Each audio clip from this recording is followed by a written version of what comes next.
और अब करते हैं विस्तार से खबरों की ओर। शुरुआत करते हैं प्रधानमंत्री नरेंद्र मोदी से, जो कि जर्मनी में म्यूनिख में G7 समिट में शामिल हुए हैं। इस बीच इस बैठक की चर्चा पूरे विश्व भर में हो रही है। हालांकि यहां से पीएम मोदी संयुक्त अरब अमीरात के लिए रवाना हो गए हैं। वहां से वो संयुक्त अरब अमीरात के पूर्व राष्ट्रपति और अबू धाबी के शासक शेख खलीफा बिन जायद अल नहयान के निधन पर शोक व्यक्त करेंगे। साथ ही साथ आपको बता दें कि पीएम मोदी ने यहां जर्मनी के लोगों, चांसलर ओलाफ स्कोल्स को और जर्मन सरकार को धन्यवाद दिया है। गौरतलब है कि G7 समिट होने के बाद उन्होंने सदस्य देशों के प्रमुखों को कई उपहार भेंट किए। इसमें कश्मीर से रेशमी कालीन से लेकर मुरादाबाद का नक्काशी वाला मटका और वाराणसी का राम दरबार शामिल है। आपको बता दें, प्रधानमंत्री मोदी ने कनाडा के पीएम जस्टिन ट्रूडो को कश्मीर से भारतीय हाथों से बना हुआ रेशमी कालीन उपहार में दिया। हाथ से बुने हुए इस रेशमी कालीन की अपनी कोमलता जो है बेहद ही ज्यादा प्रसिद्ध है, जो कि पूरी दुनिया में ज्यादा प्रसिद्ध है। और इन सब के बीच एक और खास भेंट शामिल है, जो कि पीएम मोदी ने इंडोनेशिया के राष्ट्रपति जोको विडोडो को दी है। यूपी के वाराणसी से लॉकरवेयर राम दरबार उपहार में दिया गया। देवी देवताओं और पवित्र जानवरों की लकड़ी की मूर्तियों को तीर्थयात्रियों द्वारा वापस ले जाने वाले प्रतिष्ठित स्मृति चिन्ह के रूप में प्रदर्शित किया गया है। ये विशेष टुकड़ा गुलूर की लकड़ी पर बना हुआ है।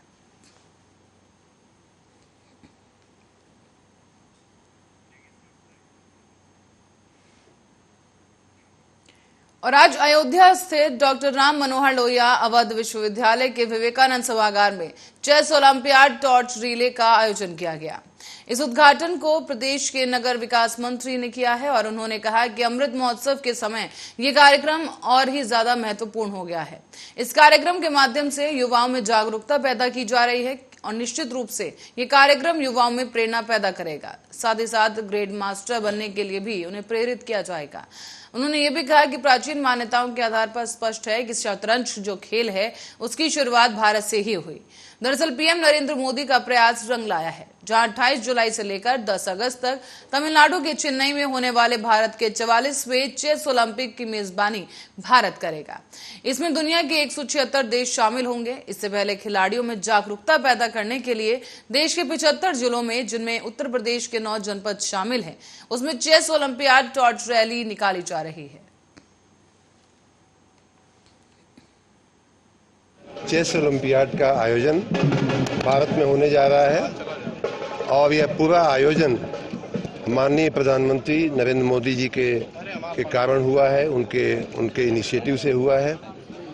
भारत में हमारी पौराणिक मान्यताओं के अनुसार इस खेल का, शतरंज की शुरुआत भारत से ही हुई है और उसे पुनः स्थापित करना, भारत में उसकी जड़ें फिर से ला करके रोपित करना, ये हमारे माननीय प्रधानमंत्री जी ने बहुत ही एक ऐतिहासिक कार्य किया है। इसके लिए हम सब देशवासी उनको बधाई देते हैं। आज आपने देखा कि कुल 75 शहरों में ये टॉर्च रिले जाने वाला है चेस का, और उनमें से 9 शहर उत्तर प्रदेश के हैं। अमृत महोत्सव के समय पे ये कार्यक्रम बहुत ही उम्दा कहा जाएगा। इससे हमारे युवा जो लोग हैं उनको प्रेरणा मिलेगी, उन्हें भी ग्रैंड मास्टर बनने की और खेलने की प्रेरणा मिलेगी। उस दृष्टि से आज का ये आयोजन और अन्य शहरों में भी जो जा रहा है ये रिले, टॉर्च रिले, वो आयोजन बहुत ही स्तुत्य कार्य है। मैं अपने माननीय मुख्यमंत्री जी को, माननीय प्रधानमंत्री जी को यह कार्यक्रम आयोजित करने के लिए और इस कार्यक्रम के जो आयोजक हैं, जो हमारा फेडरेशन है, माननीय कपूर जी हैं, इन सभी लोगों को बहुत बहुत बधाई देता हूँ। और अयोध्या पहुंचे ऊर्जा मंत्री अरविंद कुमार शर्मा के विद्युत उपभोक्ताओं से अपील की गई है। उन्होंने बिजली बिल बकाया का एक मुश्त समाधान योजना OTS का लाभ उठाने के लिए लोगों से अपील की। इस लाभ के लिए केवल 3 दिन बचे हैं और 30 जून से इसका अंतिम दिन होगा। ऊर्जा मंत्री अरविंद शर्मा ने बताया है कि विद्युत उपभोक्ताओं के लिए एक मुश्त समाधान योजना OTS चलाई जा रही है, जो कि 1 महीने से जारी है। जिन उपभोक्ताओं का बिजली बिल या बकाया है या उनको इस OTS योजना से लाभ मिल रहा है। इस योजना में वर्तमान स्थिति में 20 लाख से ज्यादा लोग शामिल हो चुके हैं और 1400 से लेकर 1500 की किश्त के रूप में जमा हो चुके हैं। 30 से लेकर 40% तक इस योजना में शामिल होने के बाद उनके बिलों में उन्हें राहत मिली है। दंडित ब्याज और सरचार्ज भी माफ किया जा रहा है। विद्युत उपभोक्ताओं के लिए जिनके पास बिल का बकाया है, उनके लिए 1 महीना पहले माननीय मुख्यमंत्री जी की अनुमति से हम लोगों ने, हमारे विभाग ने, ऊर्जा विभाग ने एक बहुत ही अच्छी योजना लेकर के हम आए। एक मुफ्त समाधान योजना, जिसको OTS भी कहते हैं। उस योजना में वर्तमान स्थिति में 20 लाख से ज़्यादा लोग शामिल हो चुके हैं और 1400-1500 करोड़ रुपया जो उसकी किस्त है, उस किस्त के रूप में जमा हो चुका है। और यह योजना मैं आप सबसे बात विशेष रूप से इसलिए कर रहा हूँ कि यह योजना अब खाली 3 दिन में समाप्त होने वाली है, 30 तारीख तक ही है। तो आज, कल और परसों खाली ये 3 दिन ही बचे हैं इस योजना के पूर्ण होने में। इसलिए मैं आप सबके मार्फत जनता से अपील करना चाहूँगा कि इस योजना का लाभ उठाएं। लगभग 30 से 40% तक इस योजना का लाभ में शामिल होने के बाद उनकी बिल में राहत हो जा रही है। पूरा का पूरा जो दंडनीय ब्याज है और जो सरचार्ज है वो मुक्त हो जाता है। तो इसका लाभ ले लो। अंतिम 3 दिन है, अंतिम कुछ घंटे बचे हैं यूँ कह लीजिए, तो इसमें दौड़ करके शामिल हों। और इस बीच रुक करेंगे मथुरा का, जहां नगर निगम मथुरा की यमुना घाट से सटीक जमीन पर यमुना सौंदर्यीकरण के नाम पर यमुना मिशन के अवैध कब्जा कर रखा था। इसमें मथुरा वृंदावन के महापौर डॉक्टर मुकेश कुमार आर्यावंधु ने और नगर आयुक्त अनुयायी झा ने पूर्व में अवैध कब्जे को हटाने के लिए एक नोटिस भी दिया था, जिसमें 15 दिन का समय दिया गया। बावजूद इसके यमुना मिशन के कार्यकर्ताओं ने मथुरा वृंदावन नगर निगम के अधिकारियों की चेतावनी को अनसुना कर दिया। साथ ही साथ उन्होंने अपना अवैध कब्जा नहीं हटाया, जिसके चलते रविवार को ही मथुरा वृंदावन में महापौर डॉक्टर मुकेश कुमार आर्यावंधु और नगर आयुक्त अनुयायी झा की संयुक्त टीम ने यमुना से सिटी जमीन पर यहां पर अवैध कब्जे को हटाने के लिए बुलडोजर चलवाया है। इसमें यमुना मिशन के कार्यकर्ता और यमुना के घाट के पास अवैध कब्जा करने वाले लोगों ने इसका विरोध भी किया। 30 जून तक का समय दिया था कि यमुना किनारे जो यमुना मिशन द्वारा जो अवैध अतिक्रमण किया गया उसको हटवाया जाए। उसमें जिलाधिकारी महोदय द्वारा एक समिति बनाई गई। उस समिति में हम लोग हैं, इरिगेशन डिपार्टमेंट है, हाइडल डिपार्टमेंट है, MVD है, 3-4 विभाग हैं जिनको संयुक्त रूप से कार्रवाई करनी थी। तो उस जिलाधिकारी और NGT के माननीय NGT के निर्देशों के क्रम में हमारे द्वारा पिछले 3 दिन से यहाँ जो अवैध अतिक्रमण है, जो कंक्रीट जो पक्का कर दिया गया है, उस पक्के निर्माण को हमारे द्वारा हटाया जा रहा है पुलिस बल और हमारी एनफोर्समेंट टीम के साथ। सर, को ये देखा जा रहा है कि आप पेड़ हटा रहे हैं तो कुछ लोग विरोध कर रहे हैं, कुछ एम्प्लॉई हैं, कुछ लोग हैं, क्या कहेंगे? एक्चुअली हम लोगों ने पेड़ या उसके साथ में जो एम्बैंकमेंट बनी हुई है, इसकी जो घेरा बना होता है, हमने ना तो किसी पेड़ को नुकसान पहुंचाया, ना हमारी ऐसी कोई मंशा है कि पेड़ को नुकसान पहुंचाया जाए, ना पेड़ को जो सुरक्षित करने वाले साधन है कि तार का बाड़ा लगा है या उसकी एम्बैंकमेंट बनी है, हमने किसी भी चीज़ को टच नहीं किया जिससे पेड़ सुरक्षित रहे। हमारी मंशा ये है। लेकिन इसके अलावा जो पक्का निर्माण कर दिया गया है, हम केवल पक्का निर्माण को हटा रहे हैं। और जो मौके पर लोग हैं वो मूलतः जो यहाँ यमुना मिशन के संचालक और संस्थापक हैं, वो उनके सब एम्प्लॉयज़ हैं। और वो एम्प्लॉयज़ चूँकि जब निर्माण हट जाएगा और यहाँ पे एक्टिविटी रुक जाएगी तो निश्चित तौर पे उनके रोजगार पे संकट आएगा। तो हो सकता है उनके संस्थापक ने उनको हमसे विरोध करने के लिए भेजा हो, या हो सकता है वो अपने रोजगार के दृष्टिगत यहाँ पे विरोध करने के लिए आए हो।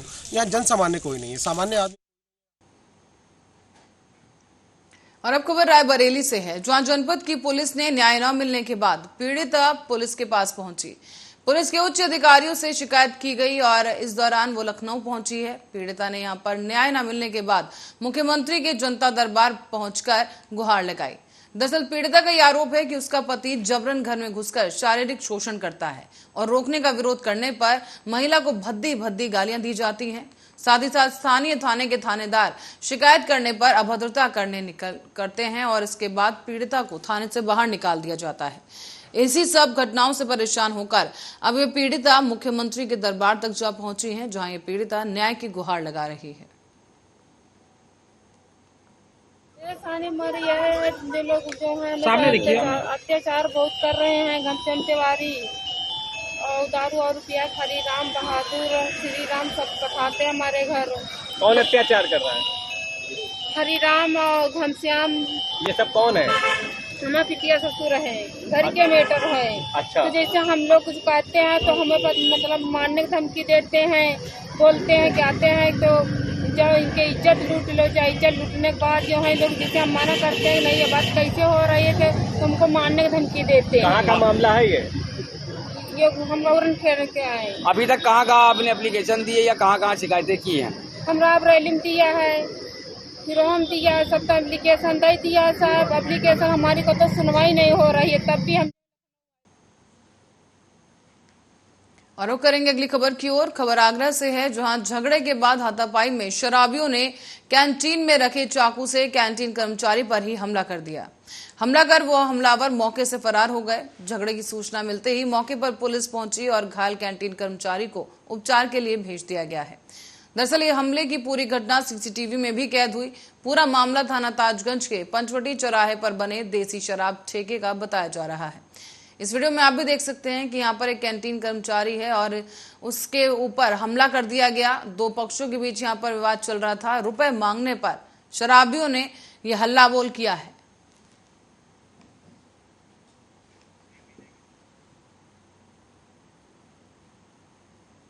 और इस बीच भाजपा मंडल कार्य समिति की बैठक का शुभारंभ हुआ।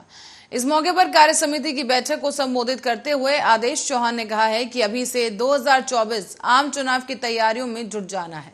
2022 की प्रचंड जीत के 2024 में जीत की पताका को एक बार फिर से लहराना है और जो पटकथा है उसे फिर से दोहराना है।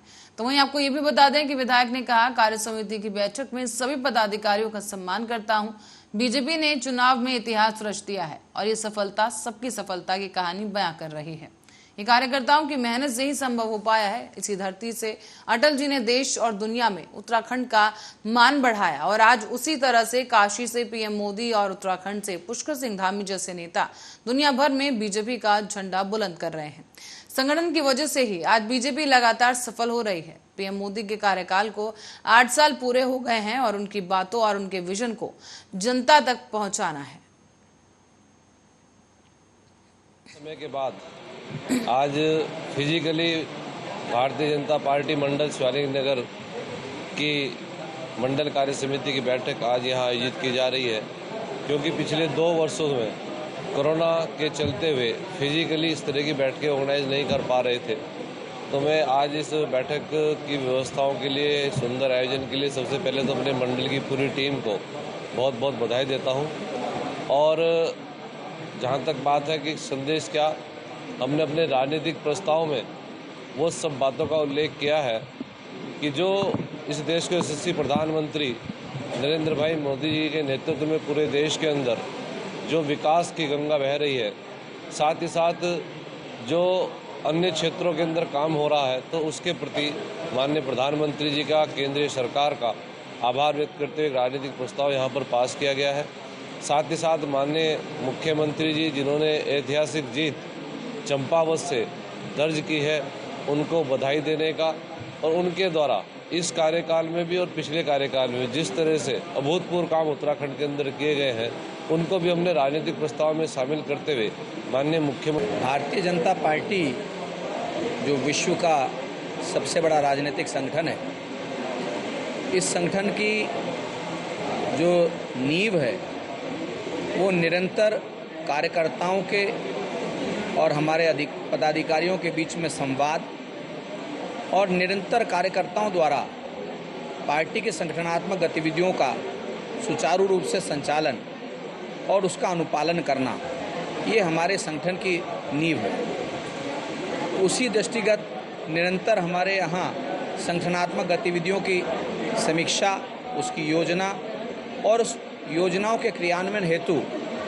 चर्चा के लिए इस प्रकार की कार्य समितियाँ आयोजित की जाती रहती हैं, जिसमें मंडल स्तर से शुरू होकर प्रदेश कार्य समिति और राष्ट्रीय कार्य समिति तक होती है। कानपुर देहात में पत्रकार को खबर कवरेज करना इस कदर महंगा पड़ गया कि उसे प्राइवेट अस्पताल संचालक ने कर्मचारियों के साथ मिलकर पीट डाला है। बता दें आपको कि पत्रकार से इस दौरान उसका मोबाइल भी छीना गया और पत्रकार से मारपीट कर उसे घायल कर भेज दिया गया है। बता दें आपको इस पूरे मामले में पीड़ित ने कोतवाली शिकायत भी की और हालात गंभीर होने पर उसे सामुदायिक स्वास्थ्य केंद्र में भर्ती कराया गया। यहां पर हालत बिगड़ता देख प्राथमिक उपचार के बाद उसे कानपुर के हैलेट अस्पताल में रेफर कर दिया गया है। विकास खंड जा रहे थे तो वहाँ जैसे पहुँचे तो हम रसूलाबाद तिराहा क्रॉस किया तो एक SSGL हेल्थ सेंटर पड़ता है। तो हम उसे नाम हमको नहीं देख पाए थे, तो वहाँ पर बाहर कुछ यानी कि भीड़ भाड़ लगी हुई थी और मरीज आपस में बहस कर रहे थे, कर्मचारी भी भीड़ रहे थे। तो हम वहाँ पर वीडियो बनाने लगे, दूर से एक वीडियो बनाया। वीडियो बनाने के बाद जो बहस कर रहे थे उससे पूछने गए कि भाई आपके आखिर में कौन का वो पिस्टल खींचे थे। तो हमें लगा कि हो सकता है कोई मामला गंभीर है, क्योंकि पिस्टल लगाए हुए है तो किस तरीके का।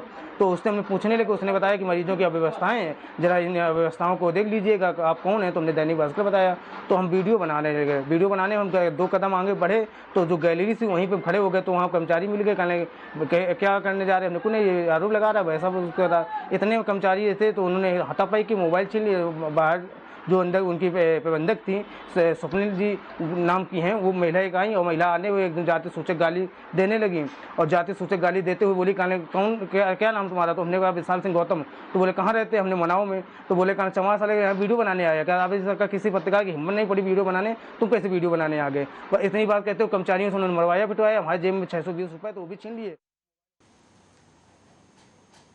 और इस बीच किसान सम्मान निधि का लाभ लेने वालों में मुर्दे भी शामिल हो गए हैं। अभी तक आपने सुना ही होगा, इनकम टैक्स वाले ही प्रधानमंत्री किसान सम्मान निधि योजना का फायदा उठा रहे हैं। लेकिन यहां पर करीब 33,936 ऐसे किसान हैं जो दस्तावेजों में मृत होने के बाद भी किसान सम्मान निधि का लाभ ले रहे हैं। कृषि निदेशालय से लखनऊ से भेजी गई एक रिपोर्ट में इसका खुलासा हुआ है और रिपोर्ट आने के बाद कृषि विभाग में हड़कंप मच गया। किसान सम्मान निधि योजना के तहत हर साल किसानों के खाते में 6,000 रुपए भेजे जा रहे थे। जून के महीने में कृषि निदेशालय से उप कृषि निदेशक कार्यालय को उन किसानों की सूची भी भेजी गई जिनकी मौत हो चुकी थी। क्या है पूरा मामला और क्या कार्रवाई हुई? ऐसा है कि जो हमको 2019 से जो है विरासतों की संख्या प्राप्त हुई है, वो 33,700 विरासतें दर्ज हुई हैं। अब इन विरासतें दर्ज होने के कारण किसान की डेथ हुई है। अब हम लोग इन 33,700 किसानों का सत्यापन करा रहे हैं एसडीएम और कृषि विभाग के माध्यम से जो है, कि इसका सत्यापन हो जाए कि इस 33,700 में कितने ऐसे किसान हैं जो पीएम किसान के लाभार्थी थे। अब जो लाभार्थी थे उनको ये भी देखा जा रहा है कि क्या लाभार्थी थे, लाभार्थी होने के बाद उनका स्टाफ पेमेंट किया जाएगा, उनके पेमेंट आगे पेमेंट के लिए रोक दिया जाएगा। इसके बाद सत्यापन के बाद ये भी देखा जाएगा कि उनकी पात्रता के बाद भी अगर कोई पीएम किसान निधि की धनराशि आई हुई है तो उनके बैंक के और उनके परिवारजनों के सहयोग से वो धनराशि सरकार को पुनः वापस। यहाँ साफ तौर पर एक बड़ी लापरवाही देखी गई है और इस तरह से किसान सम्मान निधि योजना में कहीं ना कहीं दस्तावेजों के तौर पर काफी चीजें जो सामने आई हैं जिस पर अब आगे की जांच की जाएगी। अब रुक करते हैं अगली खबर की ओर। खबर लखनऊ से है, जहां शिक्षक अभ्यर्थियों ने मंत्री का आवास घेरा है। दरअसल छात्र मंत्री गुलाब देवी के आवास पहुंचे और यहां पर ज्वाइनिंग को लेकर अपनी मांग उठा रहे हैं। इसके बाद अब मंत्री गुलाब देवी ने शिक्षकों को वार्ता के लिए बुलाया है।